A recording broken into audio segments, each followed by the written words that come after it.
Many of you know what my take on religion is, how I really feel about it. I said a lot about Christianity, not that much yet on Judaism, and only a few things on Islam. All religions are basically bullshit. That is just my opinion on it. And I stand by it to let you know that all three monotheistic religions are actually corrupted. And that there is no God, there is no Satan. Like I said many times before, from the Bible's point of view. But in this particular case, Islam is also full of shit. And this is the reason why, out of many reasons why. I already made 2 videos about it. Here's just a few. Level of platform that we see the jihad. One reason they don't get exposed is because they were afraid to speak out. Because that's the only. Because it's the only religion that acts like the mafia that will fucking kill you if you say the wrong thing, draw the wrong picture, or write the wrong book. That's the reason why Ayaan Hirsi Ali needs bodyguards 24/7. You have that element of fear as well.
Welcome everyone.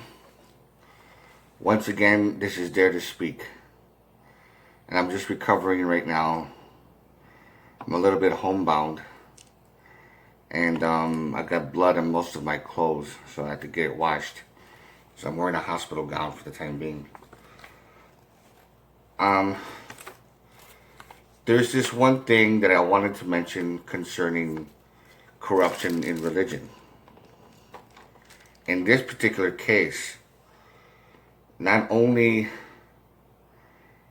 is religion, false, and how they try to brainwash people into believing in that nonsense, being programmed into believing it. There's this one thing that came up. I did one video about, it's called Louis Farrakhan's Evil Agenda, maybe. And for those of you who haven't watched it, I encourage you to watch that one to make more sense of this video. Farrakhan to me does seem. I mean, Minister Farrakhan does seem to me like he's an honest man. He's a very intellectual. He's a very talented. He's very educated and all that stuff like that. And he does seem like a fair man. However, I have this little bit of a. What if he has his own sinister agenda? And the way he responded to the audience, or just one girl in the audience on the Donahue show. And there's audio on that one too. I can't get the video, but I just got the audio. And she was saying, why do we need segregation? I mean, it's possible for white people and black people to get along. We just have to make an effort to do it. and I would know we can do it. And of course, a lot of people feel that way too. He responded by saying something that was very stupid, along with something very good. He said, the thought of it is, the desire is nice. He had nothing against it. He said the desire is good. His own words was, the desire is good, but the reality is the total opposite of your desire. And you're not in any position of power to say, and then that's when the whole audience started going crazy.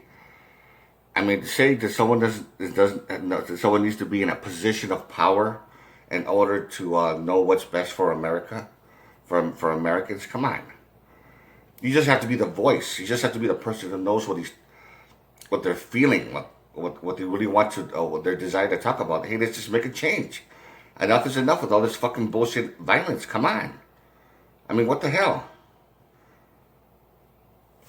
And he says you need to be a position of power, a person of power. That's a dictatorship. And what if that dictator is a little, or seriously crazy? You never fucking know. I have nothing against Malcolm X in a very large sense. Like 70%, I don't. But there's that 30% where I do feel that he might have a sinister agenda. I don't have any kind of distrust against anyone who accuses him of any kind of bad things. When Malcolm X was talking shit about Elijah Muhammad, that he was a womanizer and this and that. I mean, I never questioned that. So, I mean, I think he's an asshole too. And he actually sold himself out. He worked with the CIA in order to assassinate Malcolm X. Plain and simple. And Farrakhan being involved in it, it's very hard for me to question. There was just one person who said that I was crazy, that I don't know what the hell I'm talking about. How can Farrakhan be involved in Malcolm X's assassination or even condone it? And I told him that his daughters actually said it on some talk show. And he says that there's nothing like that on any talk show. Do your fucking research. He was getting very defensive and very, very, very offensive by it. And I'm pretty sure if you're watching this video, you're pretty much going to see the same shit. This woman, who's the daughter of Malcolm X, I don't want to mispronounce her name by accident, but her last name is Shabazz. But this is the name.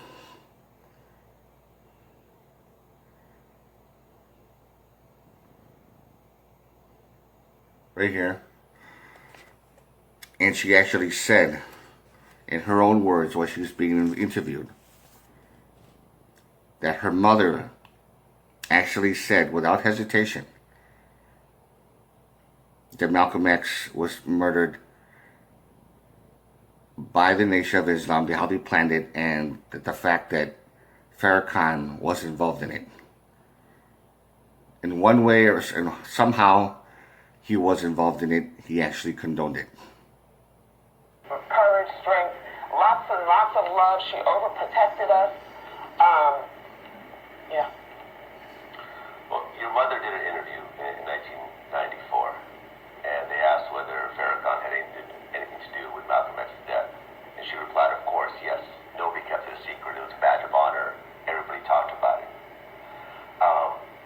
Farrakhan denied that he had anything to do with it. He said, I never had anything to do with Malcolm's death, although he created an atmosphere that allowed Malcolm to be assassinated.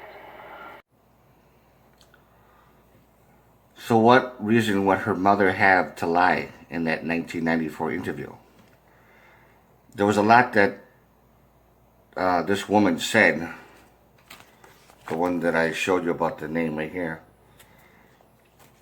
And she said something which I'm not going to put because of the fact that she was like elaborating a little too much. and she was kind of like, I saw the look on her face. She was kind of like she wanted to avoid the question, like she was being way too careful, like, well, you know, in this and all this kind of thing she was saying. And well, I might as well show the audio, anyways. Who cares? Kind of gets the best of us. We get a little envious of those who are being really progressive and getting a lot of attention. You know, unfortunately, we, you know, do things that we regret when we're older. I don't think, I mean, clearly he did not pull the trigger, but he made no qualms about it that he knew it was going to happen. So I think it's just all very unfortunate, especially when you get older and you realize that this... I mean, just answer the question, yes or no. But I can understand if someone is really afraid to say yes, he did, I believe he did do it, it's going to pretty much put her ass in a sling. She would be assassinated herself. Now,